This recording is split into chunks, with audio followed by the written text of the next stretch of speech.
దేవుడి మీద ఆధారపడు. దేవుడు ఏం చేస్తారంటే తప్పక మేలు చేస్తాడు. నెలలో చెప్పండి హల్లెలూయా. ఆయన మీద ఆశ పెట్టు. చెప్పారు కదా, నేను ఏ మనుషులు ఏం చేయలేడు.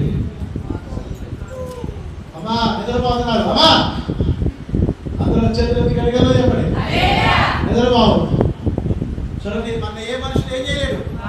మీ తమ్ముడుగా, మీ సహోదరుడుగా పిల్లలు నేను మీకు చెబుతున్నాను, నిన్ను బాగు చేసే శక్తి దేవుడి దగ్గరే ఉంది.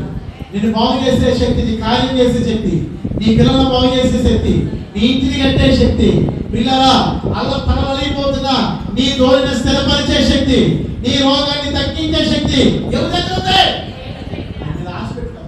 రద్దీలో చెబుతున్నా, మందిరంలో రామ్మా, మందిరంలో పడమ్మా, మందిరంలో గోసాడమ్మా, మందిరంలో వేడుకమ్మా. దేవుడు నీకు వేడి చేస్తా. ఈ సమయాన్ని వ్యర్థపరచుకోవద్దు.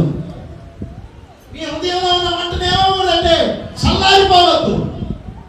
పిల్లల ఒక దృష్టతో మనం ఉన్నప్పుడు దేవుడు తప్పక ఏం చేస్తారో తెలుసా? దేవుని పిల్లరా,